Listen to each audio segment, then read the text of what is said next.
મિત્રો, આજે બનાવીશું સાબુદાણાની એક એવી ટેસ્ટી ફરાળી વાનગી કે જેમાં તમારે લાંબા સમય સુધી પલાળી રાખવાની કે બાફવાની બિલકુલ ઝંઝટ નથી. માત્ર 1 ચમચી તેલથી ખૂબ જ સ્વાદિષ્ટ ફરાળી રેસિપી તૈયાર થાય છે અને એ પણ જુદી જુદી 2 રીતથી. આપણી આજની રેસિપી 2 in 1 છે.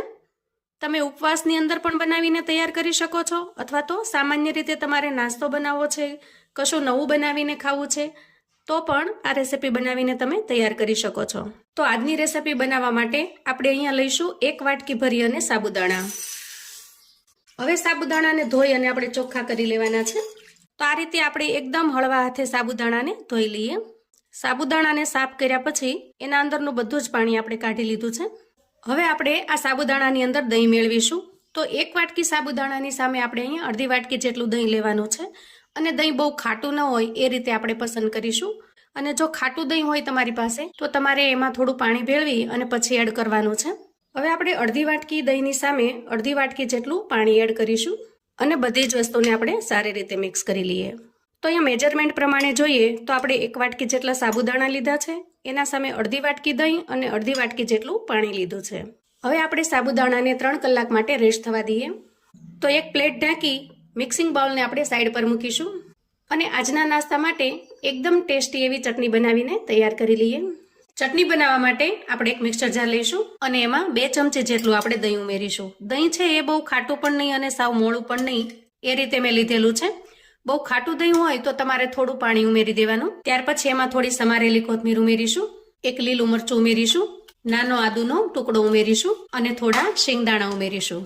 મીઠાની જગ્યાએ હું અહીંયા સંચળ ઉમેરું છું કેમ કે આ ચટણીમાં સંચળનો ટેસ્ટ ખૂબ જ સરસ લાગે છે. તો સ્વાદ પ્રમાણે સંચળ ઉમેરીશું અને 5 ચમચી જેટલો શેકેલા જીરાનો પાવડર ઉમેરીશું અને સહેજ અમથી ખટાશ અને ગળપણ માટે થોડી અમથી ખાંડ ઉમેરીશું. તમને જો ખાંડ ફાવે તો તમારે ઉમેરવાની, નહીં તો સ્કીપ કરી દેવાની. પણ આ દહીંની જે ચટણી બનાવી રહ્યા છીએ એમાં જો થોડી ખાંડ નાખીશું ને તો એકદમ સરસ ખાટો મીઠો ચટપટો ટેસ્ટ આવે છે.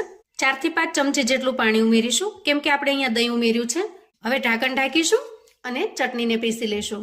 વાહ, જુઓ એકદમ સરસ ચટણી બનીને તૈયાર છે. આ રીતે તમે દહીંની ચટણી બનાવશો ને તો કોઈ પણ ફરસાણની સાથે આ ચટણી ખૂબ જ લાજવાબ લાગે છે. તૈયાર થયેલી ચટણીને આપણે સર્વિંગ બાઉલમાં કાઢી લઈએ. સાબુદાણા ચેક કરતા એકદમ સરસ ફૂલી ગયા છે. તો અહીંયા મેં લગભગ 2.5 થી 3 કલાક સુધી સાબુદાણાને સારી રીતે પલળવા દીધા છે. એકદમ સરસ પલળી ગયા છે. જુઓ સારી રીતે મેશ થઈ જાય છે અને બાઉલની અંદર તમે એની સાઈઝ પણ જોઈ શકો છો. જ્યારે આપણે પલાળ્યા એના કરતાં ડબલ થઈ ગયા છે. હવે આપણું મિક્સિંગ બાઉલ અહીંયા નાનું પડશે એટલા માટે હું અહીંયા એક મોટું મિક્સિંગ બાઉલ લઈ લઉં છું અને સાબુદાણાને એમાં ટ્રાન્સફર કરી દઉં છું.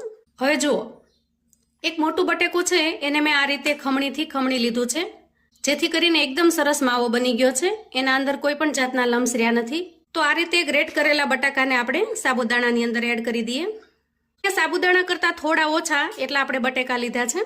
હવે આપણે થોડા મસાલા કરી લઈએ. તો અહીંયા લીલું મરચું સમારેલું છે ઝીણું ઝીણું, એને હું એડ કરી દઉં છું. થોડી કોથમીર છે ઝીણી સમારેલી, એને પણ એડ કરી દઈએ.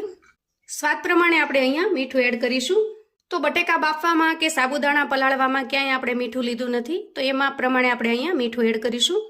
અને તીખાશ માટે થોડા ચીલી ફ્લેક્સ ઉમેરીએ. તો અહીંયા લીલું મરચું આપણે એડ કરેલું છે પણ થોડું વધારે સ્પાઇસી બનાવવા માટે મેં થોડા ચીલી ફ્લેક્સ ઉમેર્યા છે. 1 ચમચી જેટલું શેકેલું જીરું અધકચરું કરેલું છે એને એડ કરી દઈએ અને હવે બધી જ વસ્તુને આપણે મિક્સ કરી લઈએ. તો એકદમ ઓછા મસાલાની અંદર આજનો નાસ્તો બનીને તૈયાર થશે. અને આ બધા જ મસાલા આપણે જે ફરાળમાં ઉમેરીએ એ જ મેં ઉમેર્યા છે. તમે જો ફરાળ માટે ઉપયોગમાં ન લેવાના હો અને જનરલ નાસ્તા માટે જો ઉપયોગમાં લેવાના હો તો આમાં તમે ઝીણી સમારેલી ડુંગળી પણ એડ કરી શકો છો. એનો ટેસ્ટ પણ સારો આવે છે. તો આ રીતે જો ચમચીથી સારી રીતે મિક્સ ન થાય તો આપણે હાથની મદદથી મિક્સ કરી લેવાનું છે. જો આ રીતે હાથની મદદથી આપણે મસળી લેવાનું છે એટલે સાબુદાણા અને બટેકા એકદમ સારી રીતે મિક્સ થઈ જશે. હવે હું બંને હાથને તેલથી ગ્રીસ કરી લઉં છું અને તૈયાર થયેલા મિશ્રણમાંથી આપણે થોડું મિશ્રણ લઈએ અને આ રીતે આપણે ટિક્કી શેપ આપી દઈએ. આજે આ મિશ્રણમાંથી આપણે 2 રીતે નાસ્તો બનાવીને તૈયાર કરીશું. તો આ રીતે થોડા બોલ્સ બનાવી લઈએ અને થોડી આપણે ટિક્કી બનાવી લઈએ. આ રીતે બંને શેપમાં આપણે તૈયાર કરી લીધો છે. હવે જુઓ ગેસ ઓન કરી અને મેં અપ્પે પેન મૂકી દીધું છે અને અપ્પે પેનના બધા જ બોક્સની અંદર આપણે થોડું થોડું તેલ આ રીતે ગ્રીસ કરી લઈએ અને ગોળ બોલ્સ બનાવેલા છે એને આપણે અપ્પે પેનમાં એડ કરી દઈએ. અહીંયા અપ્પેમાં વચ્ચે ઝડપથી ગરમ થઈ જાય છે એટલે વચ્ચેનો નાસ્તો તરત તૈયાર થઈ જાય છે. જ્યારે સાઈડનો નાસ્તો તૈયાર થતાં થોડી વાર લાગે છે. અહીંયા તમે જુઓ સાઈડનો નાસ્તો હજી એટલો તૈયાર થયો નથી. તો એકદમ બહારની સાઈડ ખૂબ સરસ ક્રિસ્પી થઈ જાય ત્યાં સુધી આપણે સાઈડ ફેરવી અને સરસ તૈયાર કરી લેવાનો છે. તો અહીંયા જુઓ બધા જ અપ્પે આ રીતે એકદમ સરસ ગોલ્ડન બ્રાઉન કલરના થઈ જાય એટલે આપણે એક પ્લેટની અંદર કાઢી લઈએ. આ રીતે આપણે બધા જ અપ્પેને બહાર કાઢી લીધા છે. હવે આપણે એક નોનસ્ટિક પેન લઈએ અને પેનમાં થોડું તેલ ગ્રીસ કરી લઈએ અને ટિક્કી શેપમાં તૈયાર કરેલો નાસ્તો આપણે એડ કરી દઈએ. એકદમ ઓછા તેલની અંદર ફ્રાય કરીને તૈયાર કરી લઈએ. આ નાસ્તાને તમે ડીપ ફ્રાય પણ કરી શકો છો, પણ આજે એકદમ હેલ્ધી નાસ્તો બનાવી રહ્યા છીએ એટલે મેં એકદમ ઓછા તેલની અંદર ફ્રાય કરવાનું પસંદ કર્યું છે. તો જે રીતે અપ્પે પેનની અંદર આપણે ઉલટાવી અને નાસ્તાને ફ્રાય કરી લીધો છે એ જ રીતે આપણે આ ટિક્કીને પણ ઉલટાવી અને બધી જ જગ્યાએ સારી રીતે ફ્રાય કરી લઈએ. તો અહીંયા જુઓ આ નાસ્તો પણ એકદમ સરસ શેલો ફ્રાય થઈ ગયો છે અને એની સાઈડ પણ એકદમ સરસ ગોલ્ડન બ્રાઉન થઈ ગઈ છે. હવે આ નાસ્તાને પણ આપણે પ્લેટમાં કાઢી લઈએ. તો અહીં આપણે બંને શેપની અંદર નાસ્તો બનાવી અને તૈયાર કરી લીધો છે અને એની સાથે એકદમ ટેસ્ટી એવી ચટણી પણ બનાવી લીધી છે. આજનો આ નાસ્તો ઉપરથી ક્રિસ્પી જુઓ અને અંદરથી એકદમ સરસ સોફ્ટ બનીને તૈયાર થાય છે. જુઓ મોઢામાં મૂકતા જ પાણી થઈ જાય એવો સરસ બનીને તૈયાર થાય છે. અને એક વખત જો તમે આ રીતે નાસ્તો બનાવીને તૈયાર કરશો તો તમને હંમેશા આ સાબુદાણાનો નાસ્તો ચોક્કસથી બનાવવાનું મન થશે. નાસ્તો એટલો ટેસ્ટી બને છે મિત્રો કે નાના મોટા સૌને ખૂબ જ પસંદ આવશે. અને વળી આજની ચટણી સાથેનું એનું કોમ્બિનેશન એકદમ જોરદાર બને છે, એકદમ ટેસ્ટી એવું લાગે છે. જુઓ વળી આ ચટણી સિવાય બીજી કોઈ ફરાળી ચટણી અથવા તો રેગ્યુલર ચટણી સાથે પણ તમે ખાઈ શકો છો. તો એકદમ ટેસ્ટી અને લાજવાબ સાંજે નાની મોટી ભૂખમાં અથવા તો બાળકોને ટિફિન બોક્સમાં પણ બનાવીને તમે આપી શકો છો.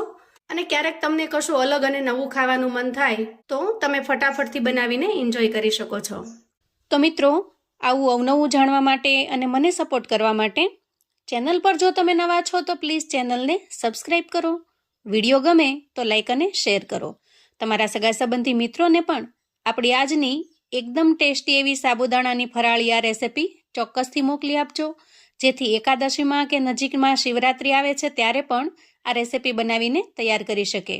કોમેન્ટમાં મને ચોક્કસથી જણાવજો મિત્રો કે આજની આ ફરાળી વાનગીની રેસિપી તમને કેવી લાગી છે.